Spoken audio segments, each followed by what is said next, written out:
Here we are again with another episode where we step away from the art studies to luxuriate in the sparkle of the Christmas season. Christmas is right around the corner and I'm still picking up items here and there to decorate my home and myself. I already have plans for the next year so everything shines bigger and brighter. Watching shows like With Love, Megan, Holiday Edition has given me even more inspiration to personalize my Christmas decor. Although I'll never purchase her flower sprinkles, I can absolutely see myself making advent calendars from scratch for my family just as Megan has done. I know that people might consider Christmas decor as a nuisance or even pointless, but if it warms and raises the spirits, I think it shouldn't be ignored. It should be given as much attention as possible because our authenticity is sacred. The preparation for Christmas has been warming and raising my spirits since I was a wee human. I remember helping my mom with the colorful lights and hanging homemade and store-bought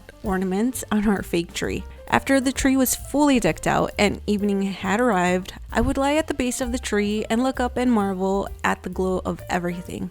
I felt peace, I felt happy, I felt Christmas did indeed have its own beautiful magic. Now, I thought it would be neat to attempt making a wreath for the first time. I've seen plenty of YouTube videos and well, how hard can it actually be, right? I ordered all my items from Hobbycraft, which included the bear wreath, the ribbon, the miniature bells, a hot glue gun, a Christmas flower, and pine cones. Since our Christmas tree has a silver and teal color pattern, I decided to also order teal decorative berries from Amazon. The last time I dealt with so much glitter was probably as a teen when I owned a pair of glitter jeans. Oh, good times.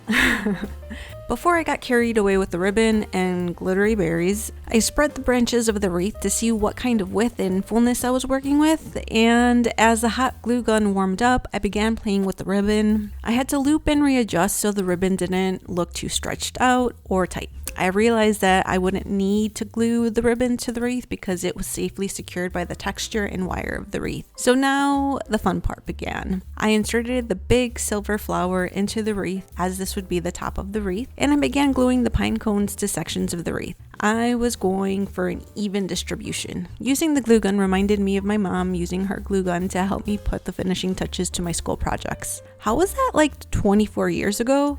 Once the pine cones were set, I tucked the glittery berries in the wreath, thinking how to give them a natural position. Since the berries were made of wire to some degree, I just wrapped them around the wire of the wreath, another easy win. The tedious part had now arrived, the gluing of the mini silver bells. Y'all, the sting of hot glue is annoying, but I was willing to risk my delicate hands for the sake of Christmas. I decided to add a drop of glue to the bottom of the silver bells and immediately transfer them to the tip of a branch. I can confirm that no fingers were lost in the filming of this video, and I'm happy to say and show that my wreath looked better than I thought. Not too much color and not too much decor. It was a good balance. I decided to hang the wreath on my door to our kitchen/dining room as it matches the garland on the top of our mirror. I'm just loving how this came together. With all that said, how about we liven up the Christmas vibe a bit and meet up with some of my fellow Latiné community in Glasgow? Y'all, we heard of the Latin American Food Fest Christmas edition taking place at the Rydell Center in Glasgow, and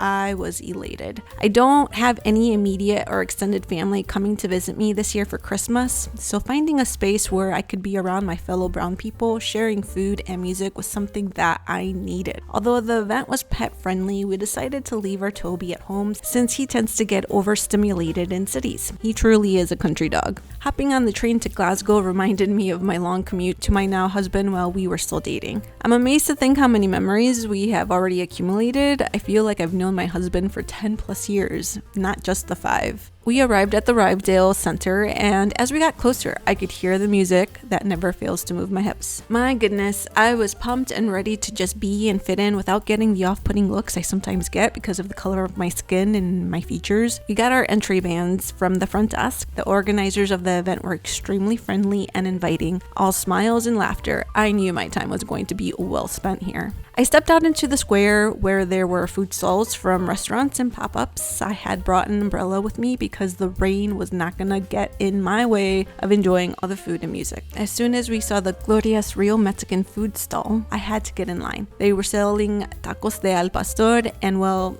I hadn't had tacos de al pastor for like almost 2 or so years. The tortillas were freshly made and the carne was sizzling. I was in for a treat. I added cilantro, onion, and salsa to my taco. I took a bite, and once again, memories fled back to me of eating at Los Comales or La Haciendita with my parents and siblings. Every now and then, I find myself complaining about not having a taqueria nearby, because the taco is truly the best sit-down or takeaway food. Food aside, the DJs were DJing all the songs I grew up listening to at family events. I felt like I was back at home in the yard of my grandparents. Yes, there were Colombianos, Venezolanos, Nicaragüenses, Bolivianos, Peruanos, Brasileños, and others there, but we shared an overlapping love for the diversity of music genres in Spanish. We are so different culturally, but there is a unity among our values that binds us together, I think. Inside the center, there was more food and really good coffee. The coffee we tried was from Guatemala.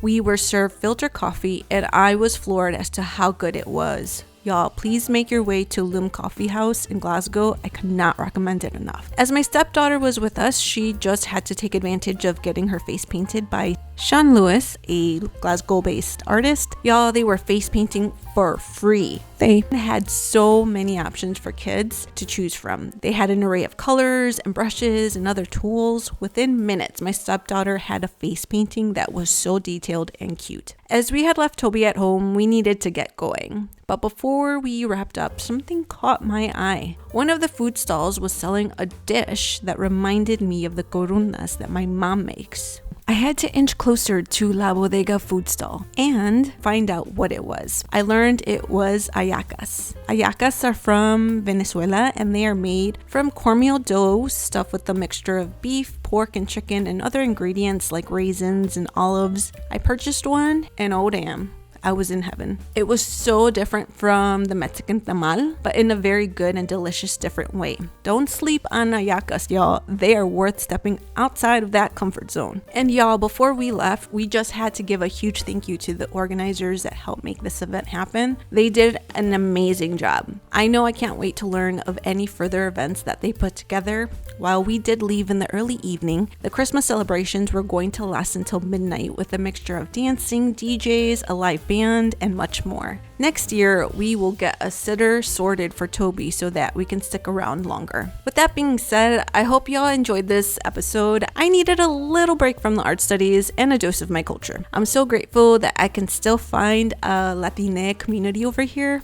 Wreath making and the Latin American Food Fest brought a joy to my soul, and I hope y'all are doing that for yourselves, and if you're not, let's change that.